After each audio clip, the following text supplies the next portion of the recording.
pouvez vous rasseoir dans sa présence.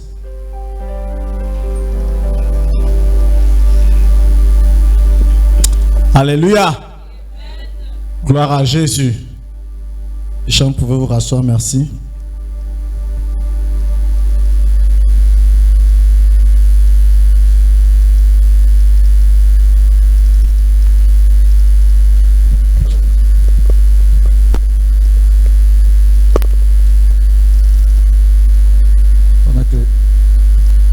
Pendant que les chants se rasseyent, je veux bénir le Seigneur pour votre présence ce matin.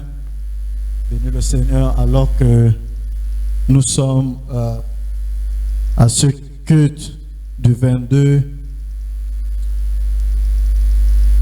mai 2022 et que nous sommes dans le mois de l'enfantement divin, alors que le Seigneur, au début de cette année, nous a communiqué une vision. Il nous a dit que cette année, c'est l'année de la célébration et de la restitution.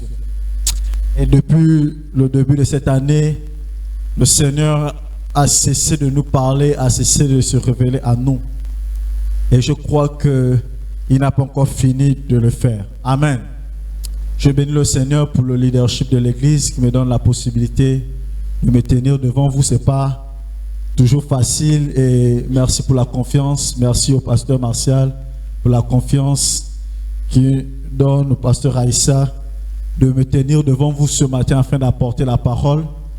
Ce n'est pas facile. Merci au ministre, merci aux compagnons d'œuvre, merci au peuple de Dieu. Soyez bénis ce matin. Amen. Amen.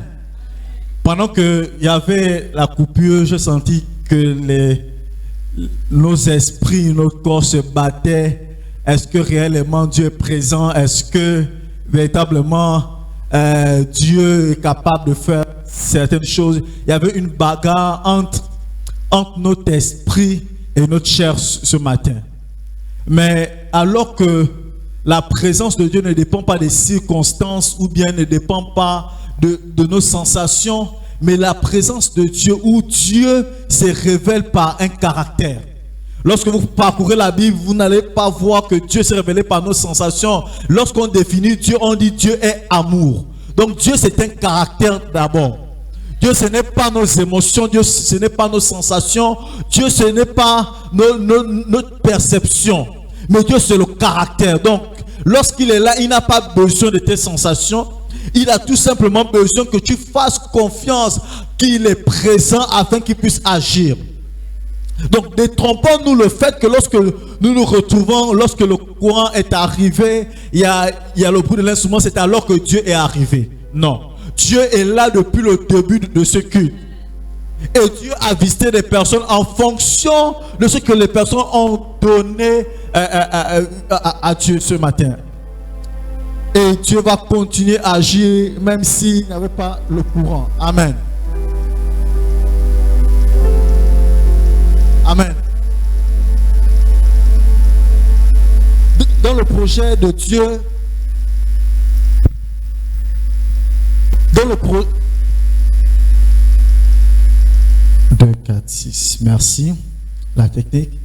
Dans le projet de Dieu pour l'homme, il n'admet pas, alors que nous sommes dans le mois de l'enfantement divin, dans le projet de Dieu, il n'admet pas que l'homme ne conçoit pas. Pour Dieu, c'est un sacrilège de savoir qu'il n'y a pas de conception, de savoir que l'homme ne peut pas enfanter, de savoir que l'homme ne peut pas mettre au monde, de savoir que l'homme ne peut pas créer. Pour Dieu, il n'admet pas cela. Voilà pourquoi il déclare dans le livre de Deutéronome, le chapitre 7, le verset 14. La Bible déclare, je prie que la technique ce matin me suive. Il déclare, tu seras béni plus que tous les peuples. Et ensuite, il dit, il n'y aura chez toi ni homme, ni femme stérile. Il commence, ni homme stérile. Donc ça veut dire la capacité d'enfanter ne vient pas d'abord de la femme qui est capable de pouvoir mettre au monde l'enfant. Il commence, il ne dit pas que la femme, il ne dit pas qu'il n'y aura pas ni femme stérile d'abord. Il commence par l'homme. Parce que c'est l'homme qui met d'abord le spermatozoïde. Ça veut dire que l'enfantement ne vient pas d'abord lorsque l'enfant est déjà dans le ventre. L'enfantement, ce n'est pas au moment où on a déclaré que c'est le mois de l'enfantement divin.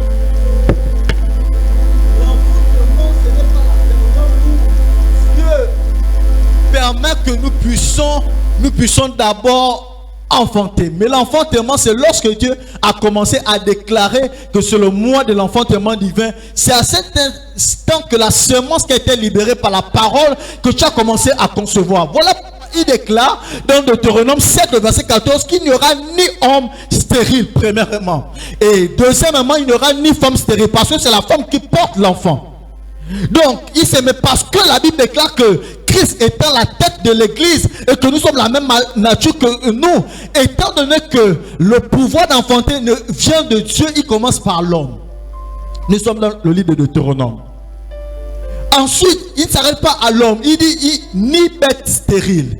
Ça veut dire que l'enfantement ne s'arrête pas seulement à la capacité de mettre un enfant de manière physique au monde, mais il dit aussi les bêtes. Ça veut dire que à l'époque, ce qui représentait la richesse d'un homme, c'était le bétail, c'était les plantations. Il dit même tes affaires ne seront pas stériles.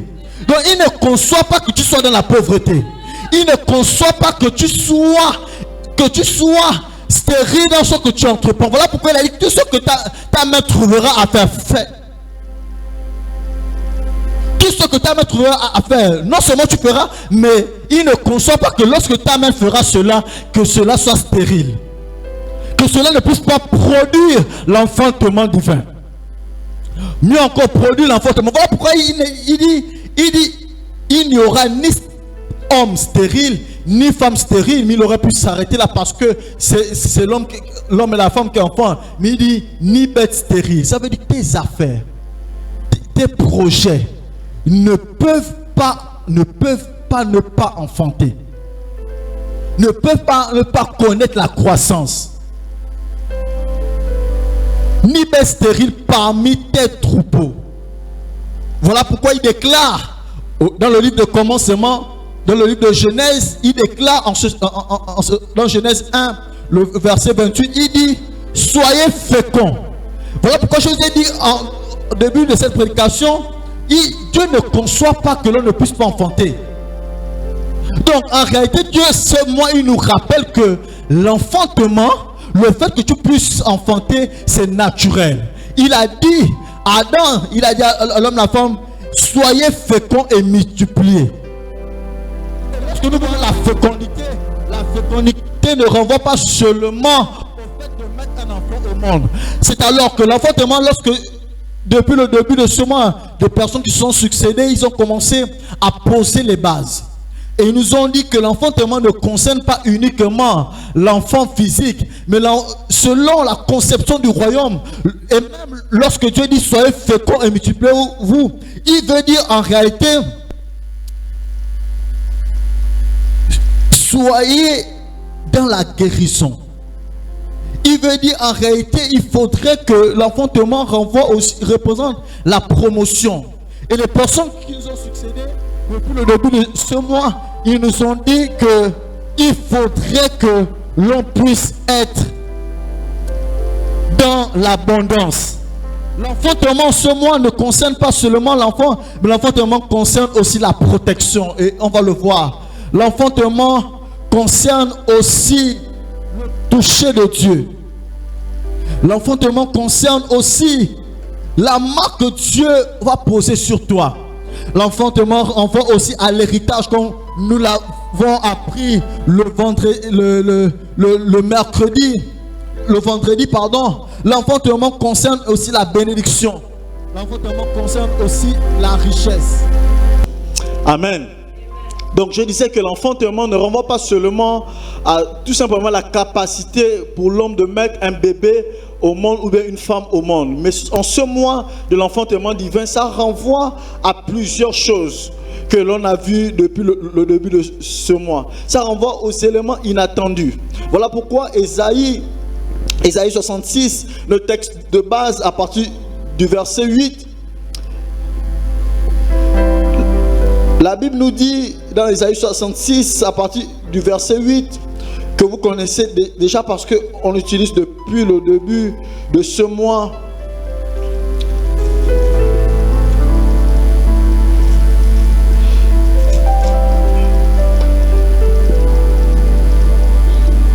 La Bible dit, qui a jamais entendu pareille chose?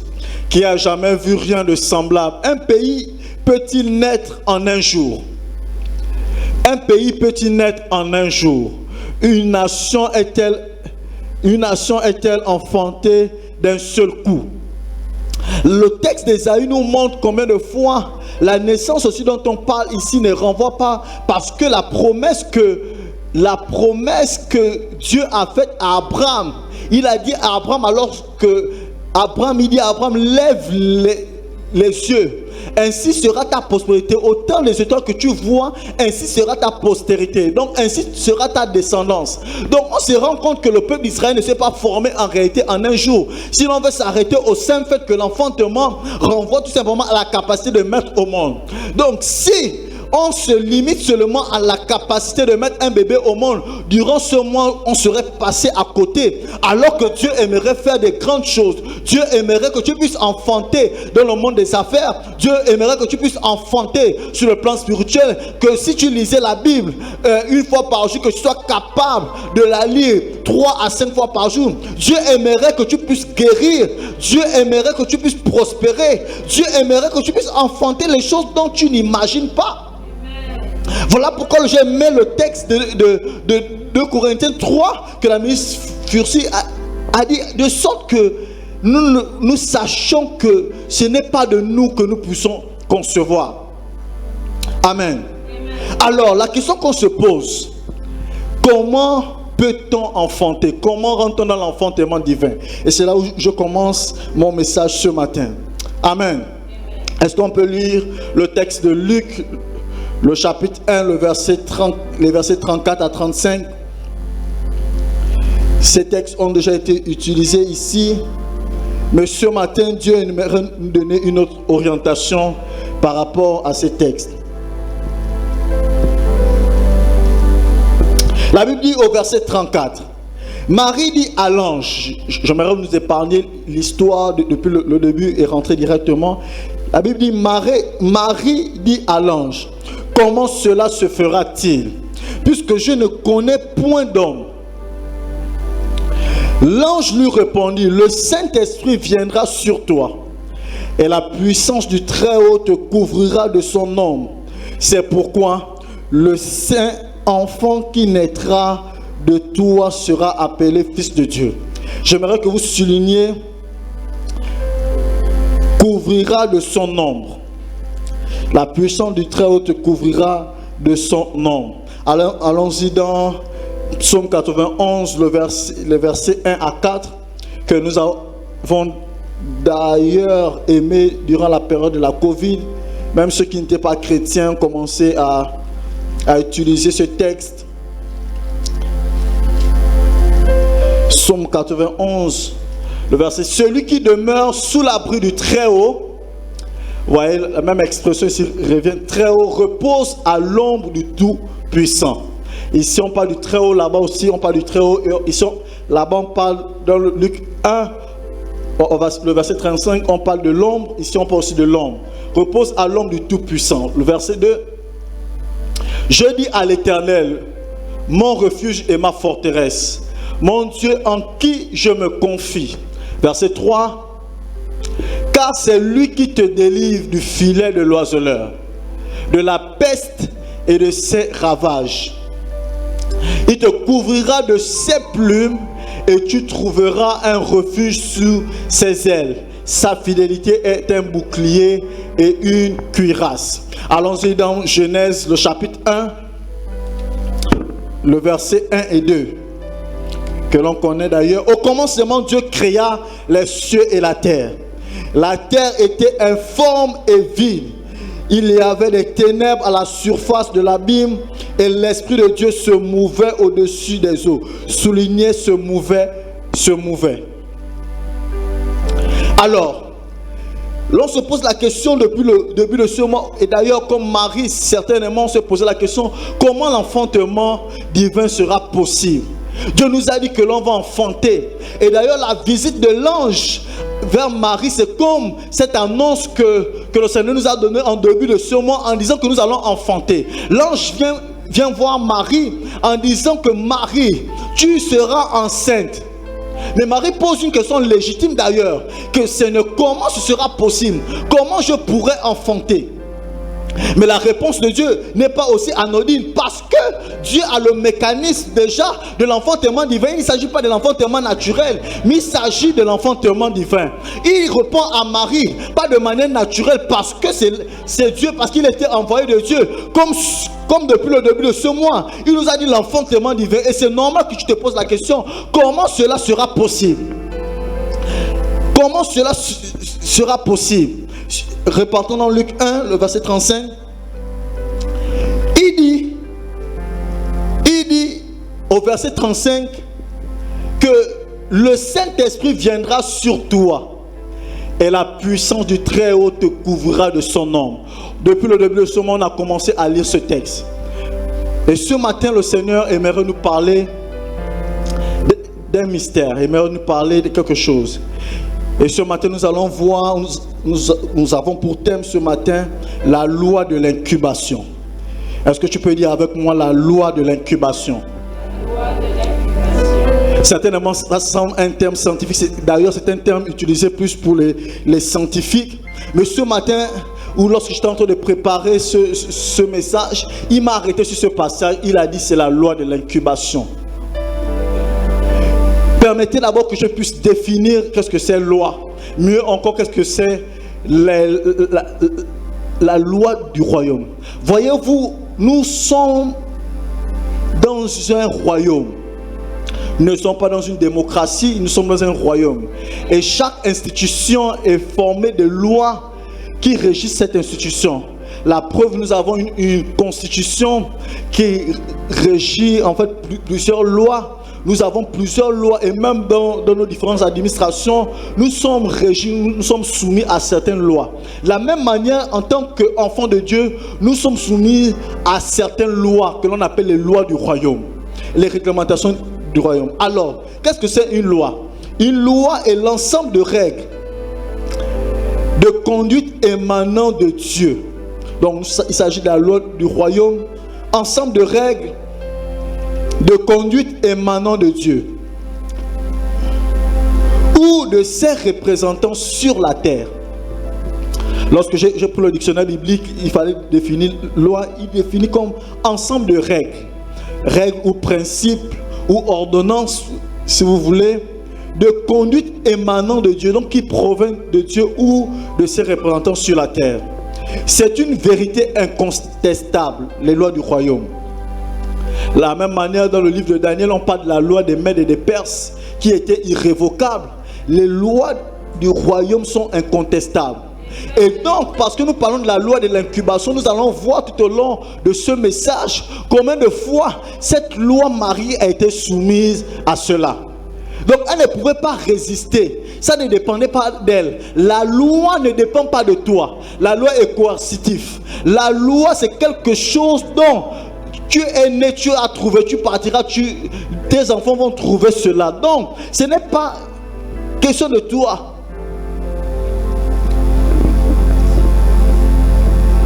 En science, on dit c'est un postulat. C'est un postulat. Alors, qu'est-ce que c'est l'incubation alors?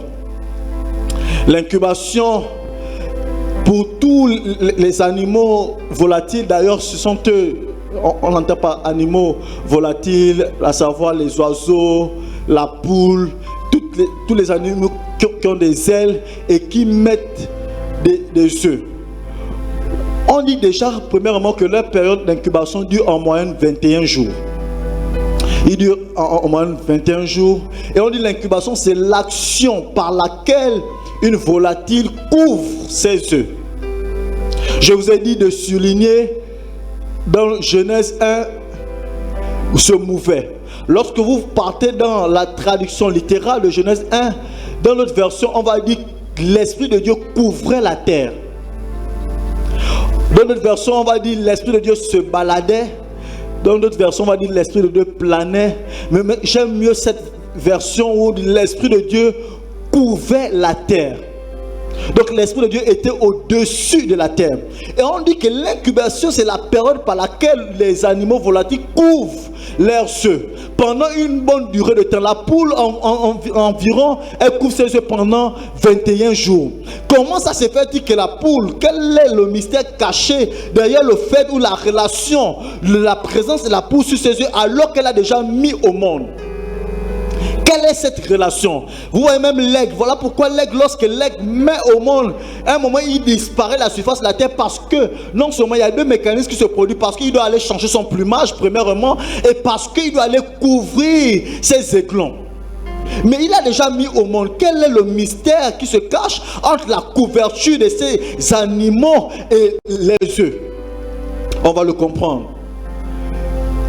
De manière, on dit, la loi de l'incubation, c'est l'action par laquelle les volatiles couvrent leurs œufs de manière à les maintenir au chaud, premièrement, et à permettre le développement de l'embryon. Donc l'objectif de l'incubation, c'est premièrement maintenir au chaud et permettre le développement de l'embryon.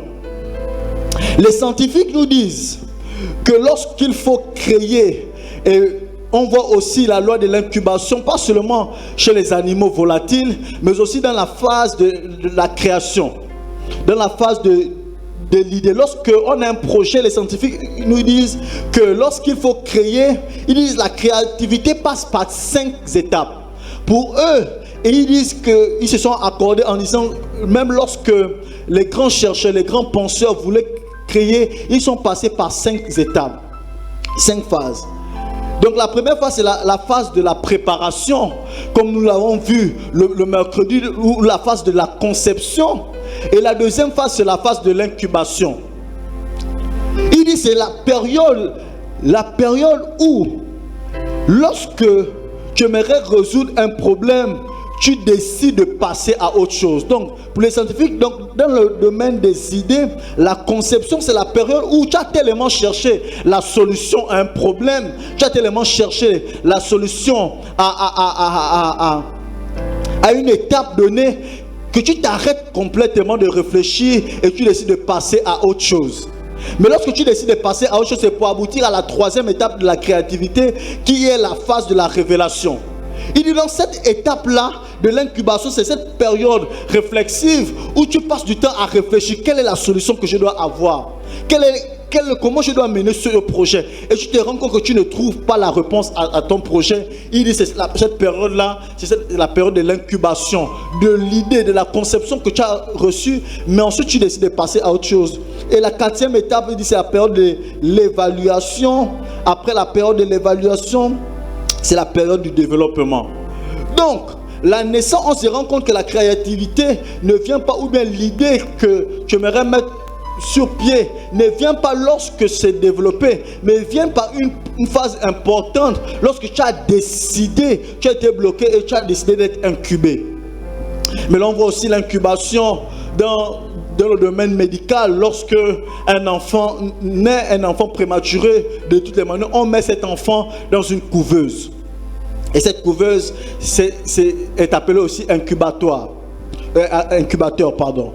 Alors quel est le rôle de la couveuse? La couveuse est l'endroit qui accueille le nouveau-né prématuré si besoin dès sa naissance. Donc c'est cette période-là où l'incubateur est l'appareil qui accueille le nouveau-né dès sa naissance. Que l'enfant soit prématuré ou pas, mais on met d'abord l'enfant dans un endroit qu'on appelle incubateur ou qu'on appelle couveuse. En langage médical, on parle d'incubateur. Quel est le rôle alors de cet instrument en plastique utilisé souvent? La couveuse n'est pas une bulle stérile. Les scientifiques disent que ce n'est pas une simple bulle où on met juste l'enfant. Et même les scientifiques, ils ont trouvé le nouveau moyen, puisqu'on fait de la production industrielle.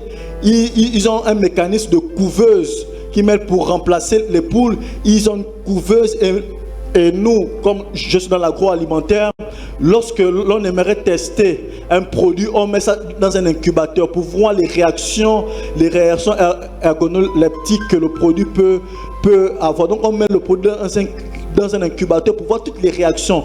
On met le produit dans un incubateur qui devra être à la température ambiante que l'instrument normal est censé produire. Donc la couveuse n'est pas un instrument stérile ou sans fonction. Elle permet avant tout au bébé de se protéger du froid. Votre nouveau-né n'a en effet pas la maturité nécessaire pour réguler sa température. Il a besoin donc d'être au chaud. C'est la fonction principale de la couveuse. Donc la couveuse a pour fonction de mettre l'enfant au chaud. Mais aussi la couveuse a un rôle protecteur qui permet d'isoler l'enfant de tout microbe, de toutes sortes d'artifices. Donc la couveuse non seulement permet de mettre l'enfant au chaud, de protéger l'enfant contre la chaleur, mais aussi d'isoler l'enfant contre tout microbe. De permettre aussi d'observer le bébé. C'est un lieu d'observation, c'est un lieu de transition entre le monde physique où l'enfant devra respirer de lui-même et le monde dans lequel il est né. Donc c'est une phase transitoire. Donc la couveuse assure la protection contre les différents agents infectieux. D'ailleurs même, et je prends ces exemples pour nous montrer combien de fois tout à l'heure nous allons rentrer dans le cœur de notre thème. La Bible dit d'ailleurs dans 1 Corinthiens, le chapitre 11, verset 24, l'apôtre Paul dit, la nature ne nous enseigne-t-elle pas?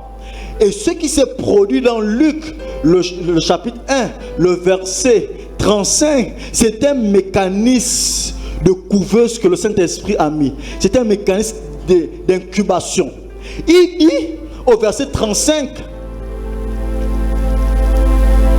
de Luc 1,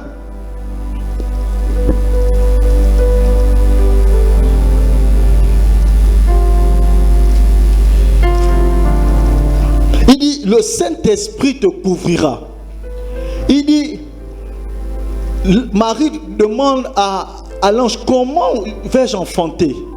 Comment vais-je enfanter, Seigneur? Comment cela est possible? Alors que naturellement, je ne suis pas encore capable de pouvoir enfanter.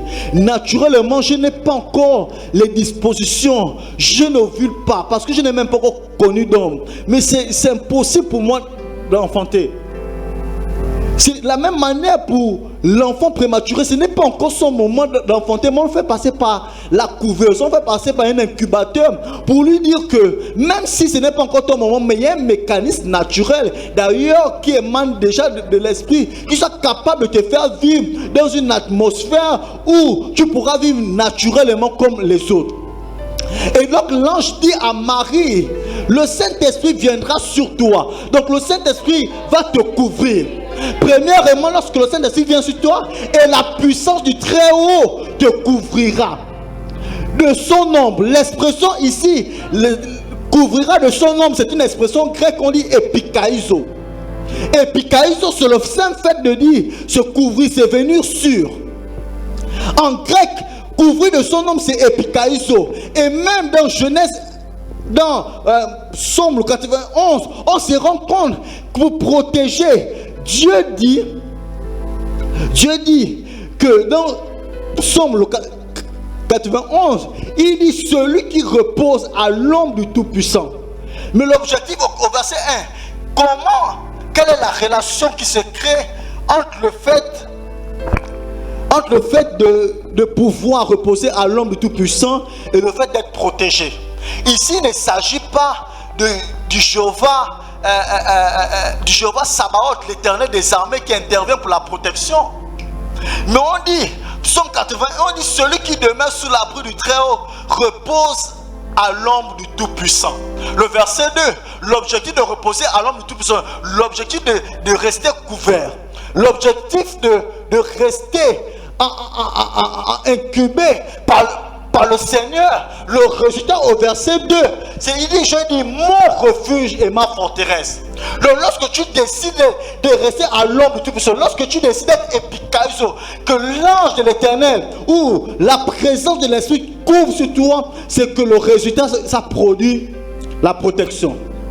Dieu devient là ta forteresse. Dieu devient là ton protecteur. Au verset 3, on se rend compte qu'il est loin de toi la peste. Non, peu importe ce qui vient, les maladies qui viennent de partout. Voilà pourquoi il dit à Marie, ça ne dépend pas de toi, mais parce que déjà le chapitre 91, c'est un psaume qui n'a d'ailleurs pas de tort, mais tous les théologiens s'accordent pour dire, ils s'attribuent cela à Moïse, parce que le psaume 90, ça a été écrit par Moïse. Étant donné que Moïse a libéré le psaume 90 et qu'étant donné que Genèse, le livre de Genèse, c'est Moïse qui l'a écrit. Moïse avait compris par l'inspiration de Dieu, parce que dans Genèse 1, on dit que l'Esprit de Dieu se baladait au-dessus de la terre. L'Esprit de Dieu couvrait les eaux. Le résultat du fait que l'Esprit couvre les eaux, c'est pour apporter quoi? La lumière. C'est pour apporter quoi? Une terre formée, parce que la terre était informe et vide. Et c'est la même réponse que Marie dit. Marie dit, mais je ne peux pas concevoir. Mon utérus n'est pas encore prêt. Je n'ai pas encore connu d'homme. C'est informe et vide. Ma vie est informe et vide parce que mon heure avec Joseph n'est pas encore arrivée. Mais parce que l'ange connaissait le processus de l'incubation divine. Il dit au commencement, lorsqu'il fallait créer les cieux et la terre, qui était informe et vive, il fallait que d'abord l'esprit vienne couvrir. Amen. Donc l'incubation divine ici, par le Saint-Esprit, ne dépend pas de nous, ne dépend pas de ce que tu peux voir de manière physique, ne dépend pas de ta capacité à dire que c'est possible ou c'est pas possible. Mais j'ai une bonne nouvelle pour toi. Ce qui est impossible pour toi est possible à Dieu. Parce qu'au début de la création, il y avait déjà l'Esprit qui couvrait les cieux. Et donc, le verbe épicaizo ici utilisé, c'est un groupe de mots, ils ont mis l'homme. C'est l'ombre. C'est l'ombre. Il dit que se couvrira de son ombre. Donc c'est un groupe de mots qu'ils ont traduit en grec par épicaizo. Épicaizo est formé donc de deux mots, à savoir épi d'une préposition qui veut dire sur, à, ou bien par, ou bien avant. Qui veut dire par-dessus, contre, à travers, autant de. Donc c'est ce que épi veut dire. C'est composé de deux mots. Esca veut dire jeter une ombre ou envelopper d'une ombre. Envelopper d'une ombre. Et lorsque vous partez dans les textes originaux, lorsque vous voulez traduire l'expression couvrir de son ombre dans Psaume 91, c'est cette même expression qui a été utilisée lorsque le peuple d'Israël traversait le désert. La Bible déclare que en journée, une nuée les couvrait et en nuit, une colonne de feu. Ce même verbe ici, utilisé dans Psaume 91, a été utilisé déjà lorsque le peuple d'Israël sortait. Donc il s'agissait d'une nuée qui couvrait pour protéger le peuple contre différents éléments. Épicaizo aussi est utilisé dans Luc, le chapitre 9, le verset 34. La Bible dit, comme il parlait ainsi, une nuée vint les couvrir. Donc une nuée vint épicaizo. Et les disciples furent saisis de frayeur en les voyant entrer dans la nuée. Il s'agit ici de lorsque Jésus a pris certains de ses disciples en allant sur la montagne, et la Bible dit que la montagne a été recouverte de nuées. La montagne a été couverte. Donc la montagne a été épicaizo. Et ensuite l'ange est descendu. Il y a eu 3 hommes qui sont apparus. Il y avait Élie, n'est-ce pas, parmi ces hommes. Épicaizo aussi dans Acte 5 est utilisé. Acte 5:15 est utilisé. Il dit, en sorte qu'on apportait les malades. Là, il s'agit de Pierre. La même expression revient.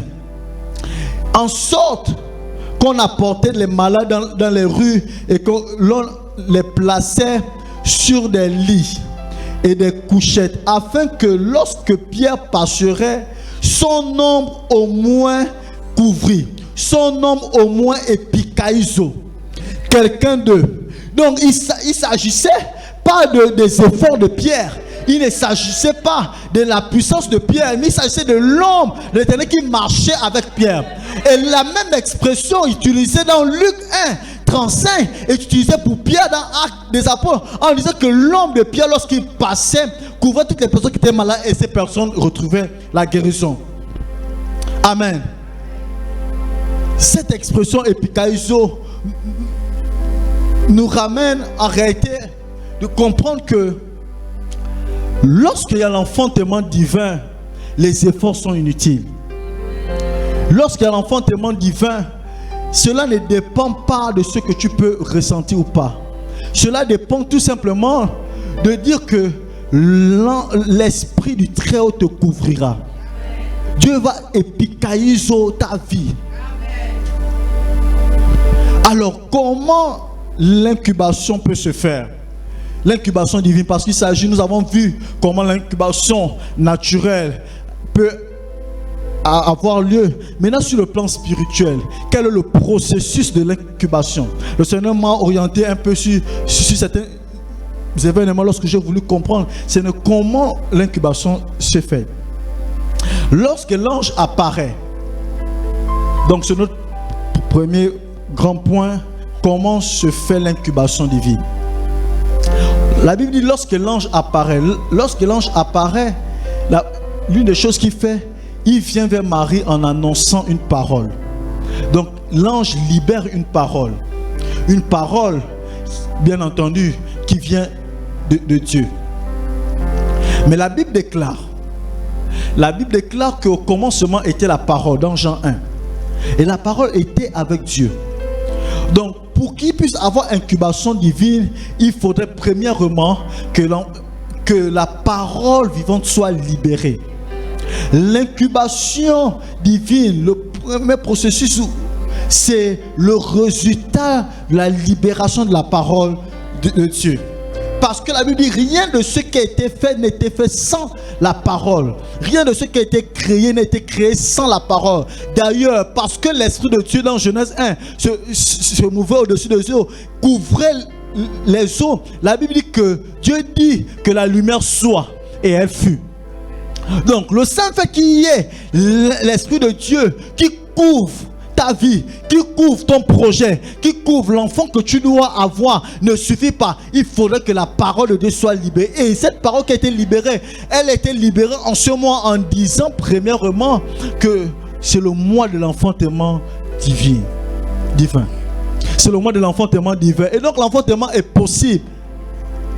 L'enfantement divin est possible pour toi et moi. Dans 1 Pierre 1, le verset 23, dans la version parole de vie. Donc le premier point ici, comment se fait l'incubation divine? L'enfantement, on va dire, c'est possible par la parole vivante. 1 Pierre 1, le verset 23, version parole de vie.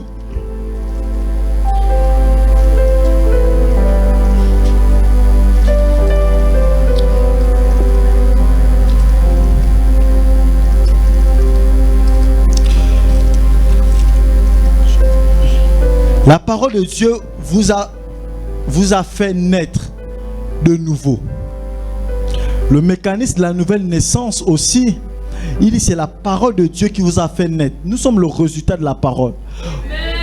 Au-delà du fait que tu crois que tu viens à l'église parce qu'un jour tu t'es levé, tu as décidé de commencer à être chrétien. Non. Il dit la parole de Dieu vous a fait naître de nouveau. Et cette parole n'est pas comme une graine qui meurt. Elle est vivante. Donc la parole de Dieu est vivante. Elle ne meurt pas. Elle dure toujours. Verset 24. En effet, les livres saints disent tous les êtres humains sont comme l'herbe. Et tout ce qui les rend importants est comme la fleur des champs. L'herbe sèche et la fleur tombe. Verset 25. Mais la parole du Seigneur dure toujours. Cette parole, c'est la bonne nouvelle qu'on vous a annoncée. Le verset 26. Oui, c'est bon. Merci. Lorsque on revient à partir du verset 23, on nous montre que la parole de Dieu est le résultat. Nous sommes le résultat de la sémence de Dieu.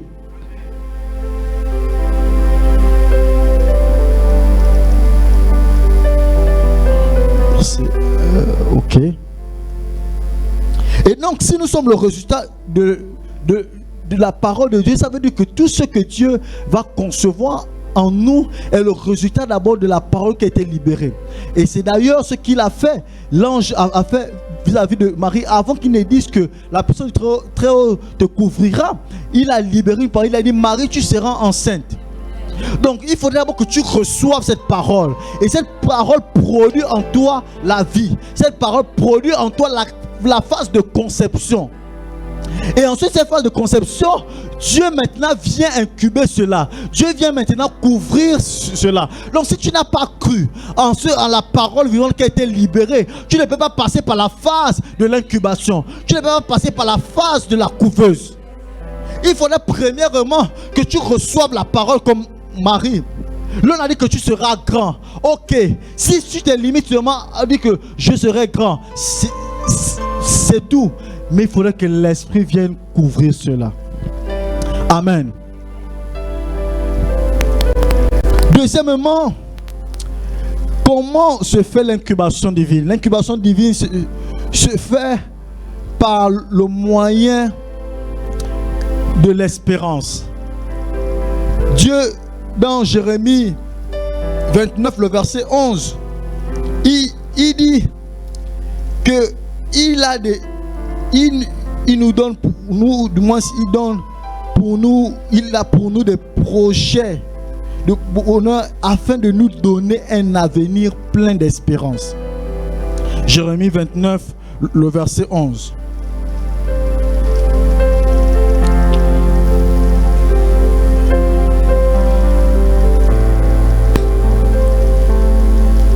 Il dit: car je connais les projets que j'ai formés sur vous, dit l'Éternel, projet de paix et non de malheur, afin de vous donner un avenir et de l'espérance.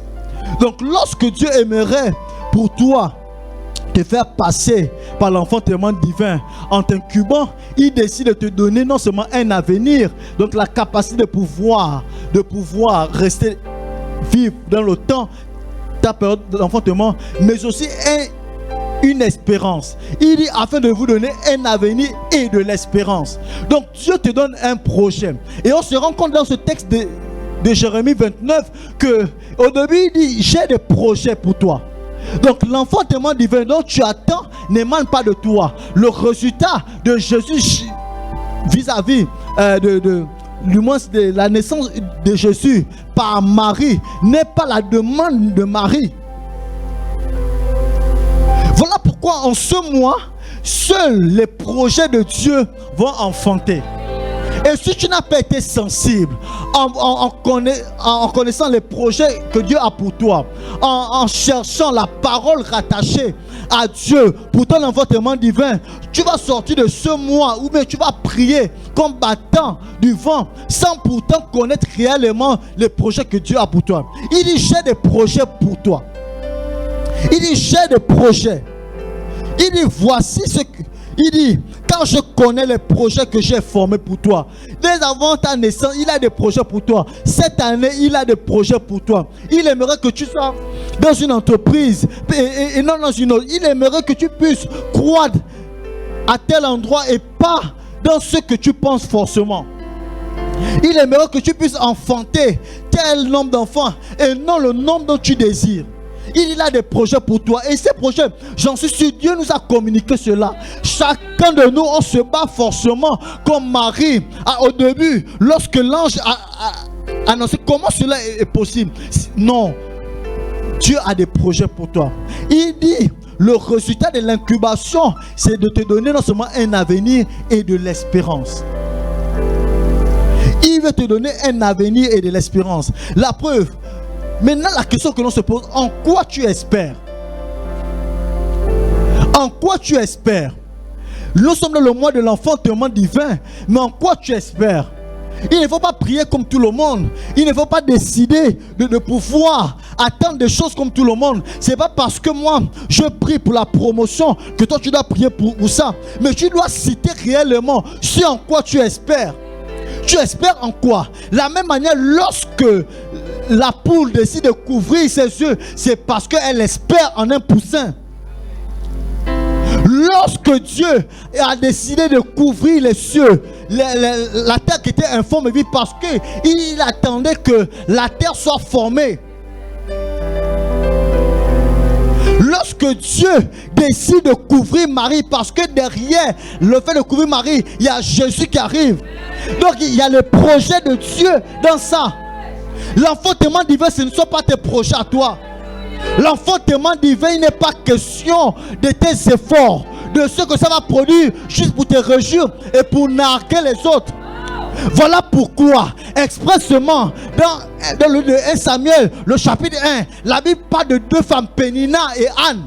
La Bible dit que dans le verset 5, que c'est Dieu qui rendra Anne stérile. Mais pourtant, on a lu au début dans Deutéronome que Dieu a promis qu'il n'y aura ni femme stérile parmi son peuple. Comment Dieu a les projets, décide de mettre Anne stérile? Mais parce que, et Anne se met à se lamenter, mais elle a compris en réalité que si je décide d'enfanter, ça ne doit pas être pour moi. Et donc, je dois changer ma manière de prier. Pour attendre l'enfantement, parce que la stérilité là, c'est le résultat de Dieu. Et d'ailleurs, certainement, la phase de désir que tu passes, certainement, c'est parce que Dieu aimerait que tu puisses prier autrement. Aimerait que tu puisses orienter ta prière vers les projets qu'il a réellement formés pour toi. Amen. Lorsque l'Éternel nous couvre, certainement c'est pour la guérison et toi tu pries pour l'enfant. Certainement c'est pour la croissance de l'Église et toi tu pries pour autre chose. La preuve dans Psaume 91, la Bible dit que l'ombre de l'Éternel couvre. Toutes les personnes qui se mettent sous son nom couvrent. C'est pourquoi enfanter la guérison.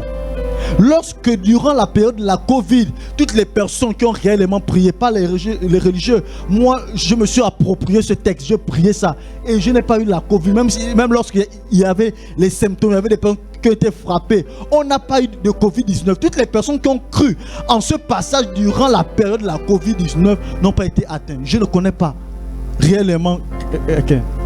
Donc il faudrait d'abord avoir la conscience que l'esprit te couvre.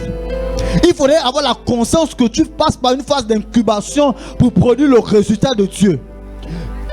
Tout se passe là. Donc soyons renouvelés ce matin. Ce matin, la période de l'incubation de l'enfantement passe d'abord pour le fait que tu crois dans ta mentalité et tu forces ton caractère à dire que c'est le projet que j'ai, c'est l'Esprit de Dieu qui couvre cela. Ça passe par la période d'incubation. Alors, qu'est-ce que c'est l'espérance donc? 1 Corinthiens 13, le verset 13, la Bible dit: d'ailleurs, pourquoi le Seigneur aimerait nous donner de l'espérance? L'apôtre Paul, lorsqu'il essaie de conclure, c'est le livre de 1 Corinthiens, il dit maintenant, il dit voici, en somme, 3 choses demeurent: la foi, l'espérance et l'amour. C'est pour dire que l'espérance est assez importante. L'espérance, c'est le domaine du physique. L'espérance, c'est ce en quoi, c'est le projet réellement que tu as écrit. Il y a une différence entre la foi et l'espérance. L'espérance, lorsque tu décides, il dit voici maintenant, en somme, 3 choses demeurent: la foi, premièrement, l'espérance et l'amour. Voilà pourquoi dans Romains 4, de verset 18, que j'aime lire ici, il dit: il s'agit d'Abraham espérant, contre toute espérance, il crut, en sorte qu'il devint père d'une multitude de nations. Donc l'espérance, l'incubation passe par l'espérance. Il Il ne s'agit pas de prier aujourd'hui pour la nourriture, pour l'enfantement, et demain tu pries pour un autre sujet. Tu espères contre toute espérance. À la fin de ce mois, il faudrait que je puisse enfanter cela. Espérant contre toute espérance, il faudrait qu'à la fin de ce mois, je puisse avoir tes preuves. Tant que tu ne vois pas ça, ça veut dire que ce n'est pas ta part de l'enfantement. Mais si tu décides de prier aujourd'hui pour la nourriture, demain tu décides de prier pour le mariage, après-demain tu décides, alors que c'est pas dans la période dans laquelle on se trouve, la saison dans laquelle on se trouve, Dieu a des projets uniquement pour cette période que tu dois saisir, afin qu'il puisse produire en toi l'enfantement divin. Donc il incube l'espérance, il incube ce en quoi tu crois, il incube ce en quoi tu espères, il couvre ce en quoi tu espères. Dieu, lorsqu'il met l'Esprit de Dieu au-dessus de la terre, il espère derrière, parce que la terre était en forme et vide. L'Esprit de Dieu, on ne sait pas combien de temps cela a pris, mais il espère qu'il y aura quelque chose, il y aura une terre. Donc il vient d'abord déposer l'Esprit, l'Esprit d'abord couvre les cieux. Amen. Voilà pourquoi Job, le chapitre 14, le verset 7, il dit: un arbre a de l'espérance. Il dit: un arbre a de l'espérance. Quand on le coupe, il repousse. Il produit encore des rejetons.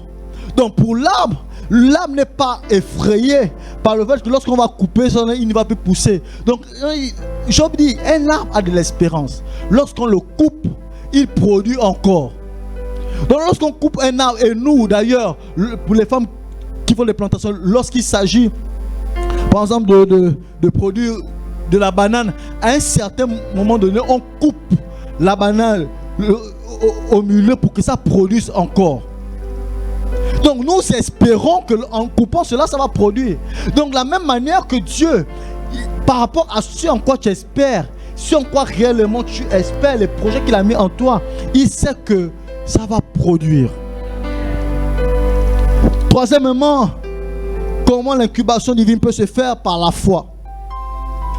La foi est une ferme assurance des choses qu'on espère. Hébreux, le chapitre 11 nous le dit. Est une ferme assurance des choses qu'on espère. La foi, j'ai mis ça en troisième position pour nous montrer la foi en réalité est l'action préventive pour conserver l'espérance. Dieu nous donne une espérance. Dieu te donne d'abord l'espérance. Dieu te donne le projet. Maintenant, ensuite, parce que le projet vient de toi, il t'accorde la foi. Il te dit, à travers la foi, crois que l'espérance que tu as, ça va aboutir. Le projet que tu as va aboutir. Voilà pourquoi il dit, la foi est une ferme assurance des choses qu'on espère. La foi est une ferme assurance des choses dont tu crois, des projets que Dieu a mis en toi réellement. Pas tous les projets, mais il y a des projets uniquement pour toi. Il nous a dit pour cette église, nous espérons la croissance numérique. Il nous l'a dit. Donc on espère, on ne se relâche pas. On ne va pas s'arrêter de prier tant qu'on ne voit pas la croissance numérique. En ce mois, on ne peut pas être satisfait du nombre que nous sommes. On ne peut pas être satisfait. Il nous a dit qu'on va connaître la croissance numérique. Notre enfantement divin passe par la croissance numérique ici. Donc on espère en ça. Et voilà pourquoi la foi est une ferme assurance. C'est une ferme assurance des choses qu'on espère. Donc si tu n'as pas d'espérance, tu ne peux pas avoir l'enfantement divin. Donc la foi vient couvrir ton espérance. La foi, c'est l'agent de sécurité qui maintient ton espérance en vie. La foi, c'est comme ce bâtiment et nous sommes à l'espérance à l'intérieur. Ça nous protège contre tout ce qui est autour. Contre les pluies, contre les vents, contre les tempêtes. Mais parce qu'à l'intérieur, il doit d'abord avoir l'espérance. Donc il n'y a pas de foi sans espérance. Il ne peut pas avoir de foi sans espérance. Amen. Le but du diable est d'affecter notre information et non notre transformation. Donc lorsque le diable vient vers nous en ce mois, il va commencer à affecter ton espérance. Il ne ne va pas là-bas commencer à vouloir toucher ta transformation, le résultat. Pour lui, mais c'était trop tard. Il a décidé, Jésus était déjà né. Et il décide par Hérode de pouvoir de faire un décret afin qu'on tue tous les premiers-nés. Mais c'était trop tard. C'était trop tard. Il fallait qu'il attaque lorsque Jésus était incubé. Mais il fait un décret alors que Dieu décide d'enlever Joseph et Marie à côté. Donc lorsque le diable vient, il décide d'abord d'affecter ton information, ce que tu as écouté, c'est le projet que Dieu a mis en toi. Si Dieu a dit que tu seras prospère, le diable viendra affecter d'abord l'information que tu as. Mais regarde comment tu es. Est-ce que tu es sûr réellement que tu peux... Regarde ton niveau scolaire. Depuis là, tu n'avances pas. Il affecte ton information et non ta transformation. Car celui qui possède l'information agit en étant libre. Voilà pourquoi il a dit: vous connaîtrez la vérité et la vérité vous affranchira. L'objectif de l'incubation, bien entendu, c'est l'enfantement. L'objectif de l'incubation divine, c'est l'enfantement. Amen. La deuxième partie, pourquoi devons-nous être incubés? Pourquoi c'est nécessaire de passer pour nous par la phase d'incubation? Pourquoi c'est nécessaire que le Saint-Esprit décide de nous couvrir? Depuis Kaïso, ton projet, depuis Kaïso, ta santé, depuis Kaïso, ton ventre. Pourquoi c'est nécessaire? Pourquoi c'est nécessaire? Pour permettre une meilleure croissance du fœtus. Premièrement, pourquoi devons-nous être incubés? Pour permettre à Dieu de favoriser une meilleure croissance du fœtus. Nous avons vu que l'incubation, la période de l'incubation, c'est pour prévenir contre tous les agents infectieux qui sont hors de l'incubateur. Donc, l'incubation nous permet d'avoir une meilleure croissance. L'incubation permet d'avoir une meilleure bénédiction. Que la bénédiction puisse aller à son terme. B. Pourquoi devons-nous être incubés? Nous devons être incubés pour permettre à Dieu de faire créer en nous. Voilà pourquoi le texte de Genèse, le chapitre 1, le verset 1 le verset 2 à 3, on dit que l'Esprit de Dieu se mouvait au-dessus des cieux. L'Esprit de Dieu couvrait la terre. Il a dit que la lumière soit, et elle fut. Pour permettre de créer. L'Esprit nous incube, c'est pour permettre de créer. L'Esprit nous incube aussi. Pourquoi devons-nous être incubés? Pour nous éloigner de tout danger. Psaume 91. On se rend compte qu'il faut que l'on repose à l'abri du Très-Haut, afin que lorsque la peste, les ravages viendront, parce que tu es sous l'ombre du Très-Haut, tu reposes à l'abri du Tout-Puissant, tu pourras être protégé contre toute attaque extérieure. Voilà pourquoi Dieu aimerait véritablement que l'on soit sous sa couverture. Pourquoi devons-nous être incubés? Prenons le texte de Marc, le chapitre 9, le verset 7. Pour favoriser la révélation de Dieu. Nous devons être incubés pour favoriser la révélation de Dieu. Alors que Jésus allait sur la montagne avec les disciples, la Bible dit que la nuée a recouvert la montagne. Et ensuite, les personnes sont apparues. Mieux encore, lorsqu'il s'agissait de pouvoir communiquer les livres de la loi, les tablettes de la loi, la Bible dit que lorsque Moïse est allé sur la montagne, la Bible dit que la nuée couvrait la montagne, de sorte que personne ne pouvait monter. Lorsque Dieu décide de nous incuber, c'est pour favoriser la révélation. Certainement, j'ai une bonne nouvelle pour toi. Si tu ne connais pas encore ce à quoi Dieu aimerait que tu puisses enfanter en ce mois, au sortir de ce temps, Dieu aimerait juste t'incuber. Dieu aimerait juste te conserver un endroit afin de favoriser la révélation, les projets véritablement qu'il a formés pour toi. Pourquoi devons-nous être incubés?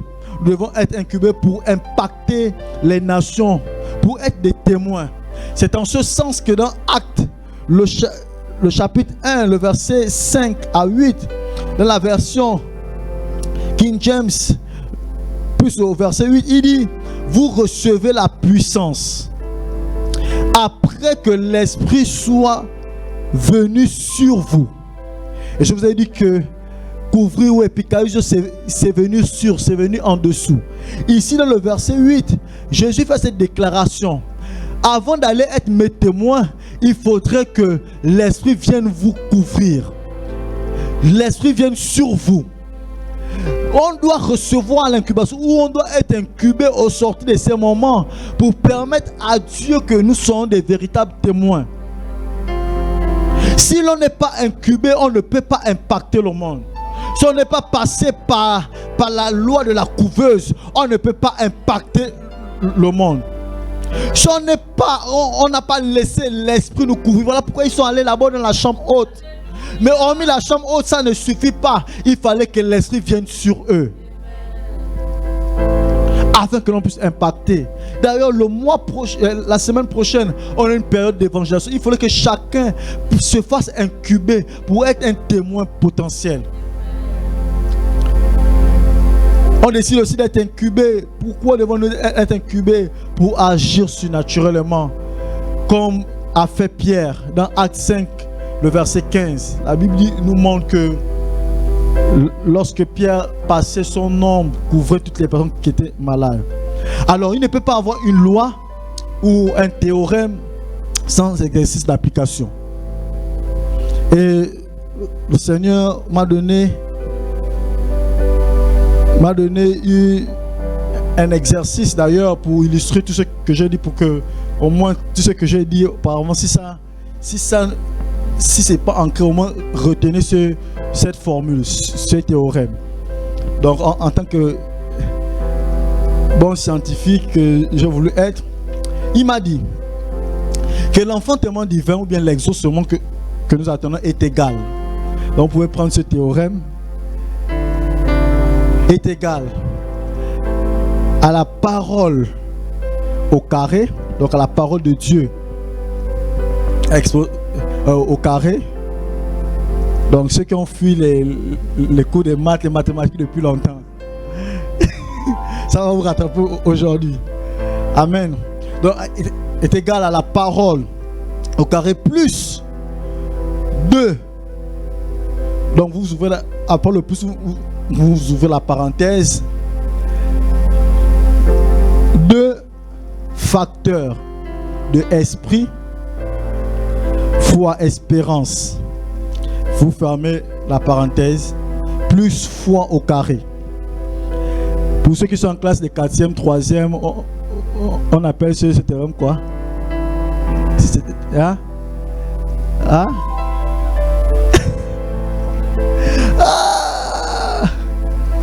Lorsque nous voulons factoriser, ce sont des identités remarquables. Et l'identité remarquable, il nous donne la forme développée. Mais Dieu, avant de nous donner la forme développée, c'est nous qui devons la faire. Mais Dieu nous donne la partie réduite. Dans les identités remarquables, il y a une partie développée, il y a une partie réduite, n'est-ce pas? Hein? Je m'explique bien. Dieu nous donne le résultat. Le résultat, c'est l'enfantement divin. Le résultat, c'est l'exaucement. Le résultat, c'est ce qui l'ange a dit à Marie, que tu enfanteras un fils. N'est-ce pas? Le résultat, c'est ce à quoi tu espères. En réalité, du moins c'est l'exaucement, la matérialisation de ce à quoi Dieu t'a dit, voici comment tu seras. Donc c'est la partie réduite. Alors qu'il ne donne pas la partie développée que nous devons en réalité fournir. La partie développée, c'est notre effort. Et donc, il nous donne donc la partie A plus B, le tout au carré. Il nous donne donc la partie le A plus le B au carré. Donc, qui est égal en réalité à A carré plus 2AB plus B carré. C'est la partie, bon, en mathématiques, non. C'est comme ça, je vous ai dit, il n'y a pas de loi sans exercice d'application. C'est vrai que ça va un peu vous essayer de vous embrouiller, mais je vous ai donné la formule. Donc l'enfantement divin ou l'exaucement, c'est égal à la parole de Dieu. Donc la parole de Dieu plus vous ouvrez la parenthèse, 2 facteurs de l'esprit, foi, espérance, plus foi au carré. Et donc c'est une formule mathématique en réalité d'identité remarquable lorsque j'ai voulu comprendre cela. Et donc à l'intérieur, lorsqu'on veut factoriser, on doit ressortir l'identité remarquable.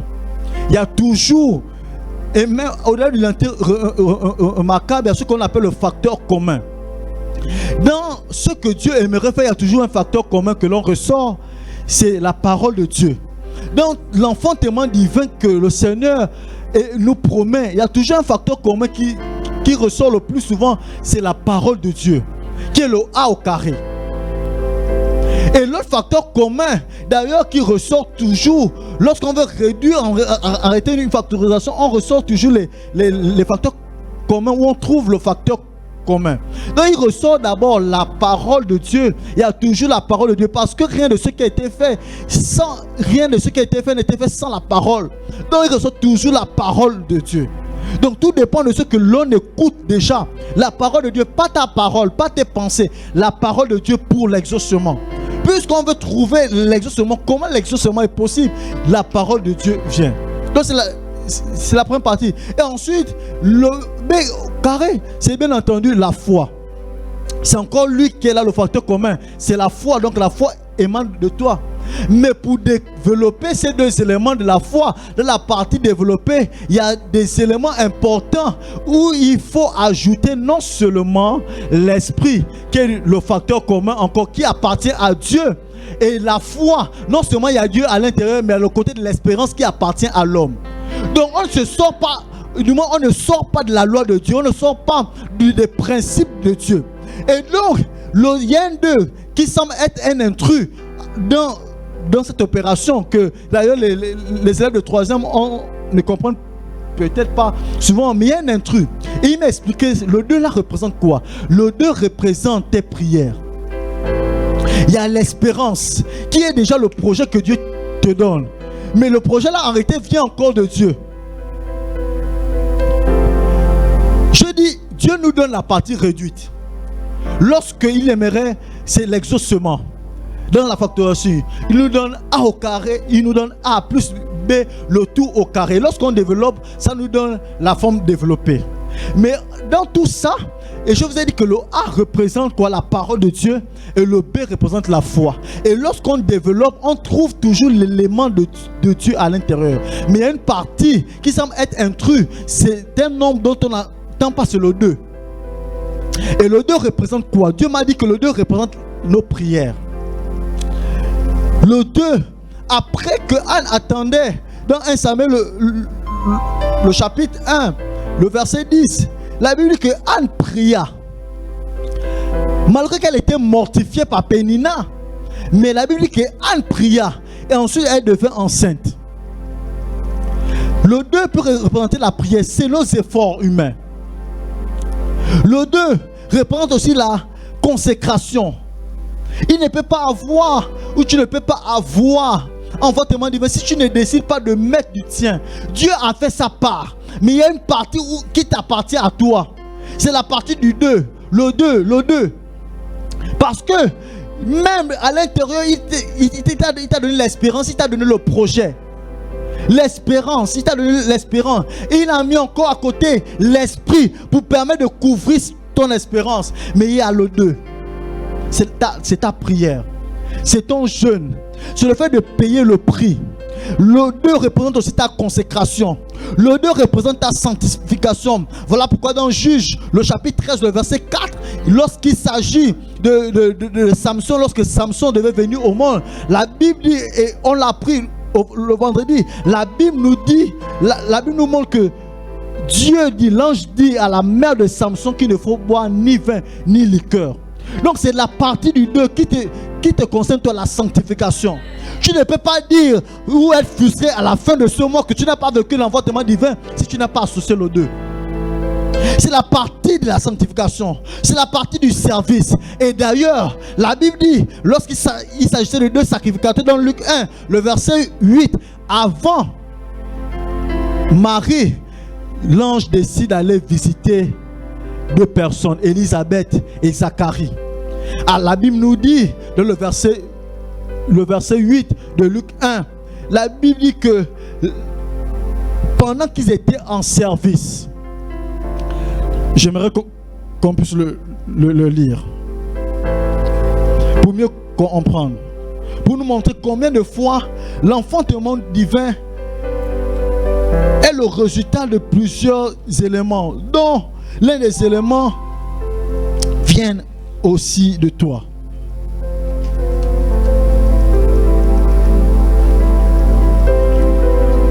Luc 1, le verset 8, il dit: or, pendant qu'il s'acquittait de ses fonctions devant Dieu, selon le tour de sa classe, il fut appelé par le sort, d'après la règle du sacerdoce, à entrer dans le temple du Seigneur pour offrir le parfum. Le verset 11, je passe directement. Alors un ange du Seigneur apparut à Zacharie et se tint debout à droite de l'autel des parfums. Zacharie fut troublé en le voyant et la frayeur s'empara de lui. Mais l'ange lui dit: ne crains point, Zacharie, car ta prière a été exaucée. Ta femme Élisabeth t'enfantera un fils et tu lui donneras le nom de Jean. La Bible nous montre que c'est pendant que Zacharie et sa femme, on dit pendant qu'ils s'acquittaient de leur fonction, que l'ange apparut. Donc au sort, donc il fallait que les sacrificateurs à tour de rôle se succédaient. Mais parce qu'ils étaient réguliers dans leur service. Et on a appris ici que le service procure la joie. Si tu veux enfanter le 2, il faudrait que tu passes aussi par le service. Si tu veux enfanter à la fin de ce mois, à cette période, acquitte-toi de ton service. Acquitte-toi de ta partie, le 2. Acquitte-toi de tes efforts. Il faudrait que tes efforts puissent aussi t'engager. Donc le 2 représente l'effort de l'homme. Le 2 représente l'engagement de l'homme. Dieu nous annonce donc ici que par cette application, Dieu nous montre combien de fois, même par une simple formule mathématique, si l'on ne met pas nos efforts dans le domaine de l'enfantement divin, on ne pourra pas concevoir. On ne pourra pas avoir le résultat dont on veut. L'enfantement divin, pour conclure, est l'effet que l'invisible produit sur le visible. L'enfantement divin, c'est le résultat du surnaturel sur le naturel. Il y a toujours un surnaturel qui produit le naturel. Et ce soir, le Saint-Esprit aimerait t'incuber, aimerait incuber ton projet. Il a dit: car j'ai formé des projets pour toi. Si tu n'as pas formé tes projets, il dit: car j'ai formé des projets pour toi, afin de te donner un avenir premièrement et de l'espérance. Dieu nous communique l'espérance. Dieu nous communique des projets, pas nos projets. Et donc, l'enfantement divin est égal à la parole de Dieu, plus facteur de 2. Esprit plus foi, l'espérance plus la foi. Et donc Dieu attend que nous puissions mettre notre espérance devant lui, rappeler à Dieu ses projets devant lui afin qu'il puisse les incuber. Est-ce que nous pouvons nous lever et commencer à prier alors que le Saint-Esprit est disponible en ces lieux? Il aimerait juste incuber. Il ne s'agit pas d'une imposition des mains. Il s'agit que chacun se tenait à son poste. La Bible dit que l'Esprit de Dieu les couvrait. Alors qu'ils étaient tous à la chambre haute, la Bible dit que l'Esprit se posait sur eux. Alors que nous marchons dans 2 semaines au niveau de la Pentecôte, je crois que c'est le moment où l'Esprit décide de t'incuber. Alors que la Pentecôte signifie la moisson. C'est la période de la moisson, c'est la période de la récolte. C'est la période où nous devons moissonner. Mais l'Esprit veut d'abord t'incuber, l'Esprit veut d'abord te couvrir. Il ne veut pas couvrir n'importe quoi. Il veut couvrir tes projets. Il veut couvrir ta vie. Il veut couvrir ton espérance. Si tu n'as pas d'espérance ce soir, bien-aimé, c'est le moment où tu peux dire au Seigneur, révèle-moi tes projets pour moi. Dieu n'incube, Dieu ne couvre que ses projets. Dieu ne couvre que ses projets. Dieu ne couvre que ses réalisations. Il fallait qu'il couvre Marie pour que Jésus puisse venir. Marie n'a jamais voulu, elle ne s'imaginait pas que Jésus devait passer, sortir par elle. Dieu a des projets pour toi. Est-ce que tu peux maintenant prier et dire, Seigneur, révèle-moi tes projets. Révèle-moi tes projets. Élève ta voix et prie maintenant. Élève ta voix et prie, Seigneur, viens. Oh, tu as des projets pour nous. Communique-nous tes projets. Communique-moi tes projets. Communique-moi tes projets. Communique-moi tes projets. Communique-moi tes projets. Communique-moi tes projets. Communique-moi tes projets. Tu nous donnes un avenir plein d'espérance. Tu nous donnes un avenir et de l'espérance.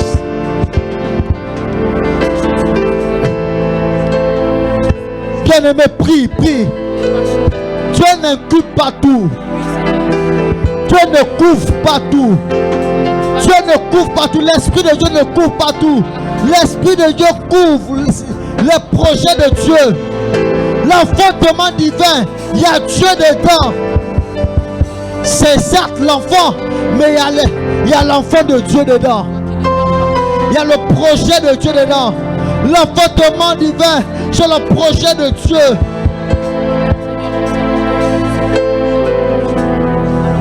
Bien-aimé, prie.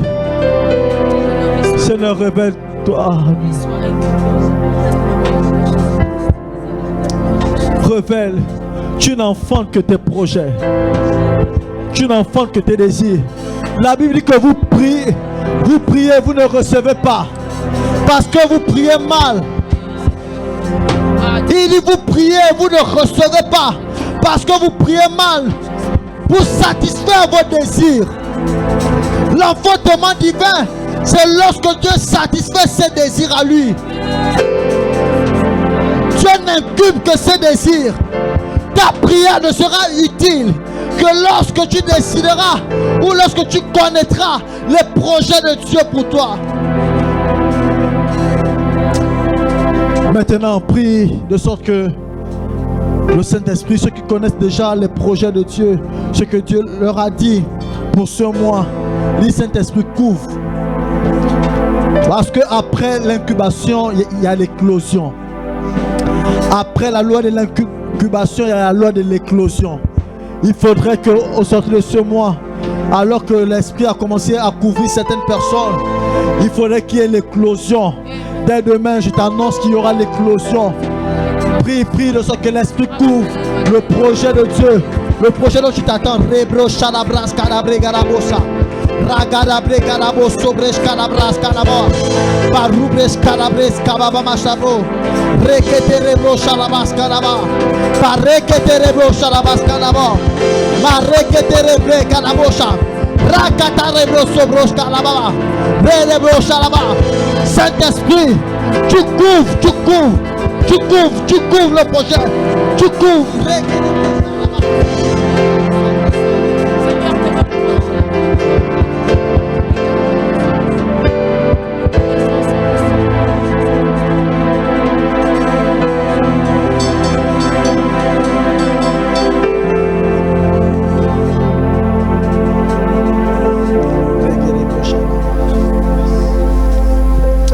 bro charabras de bouche.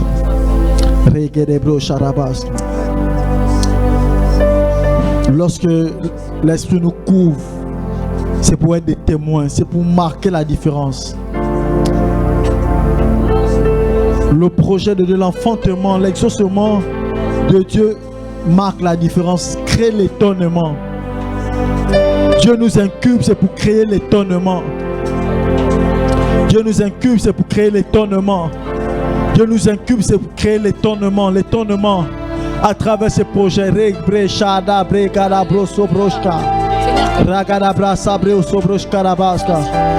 Ah, ce dont tu t'attends va créer l'étonnement.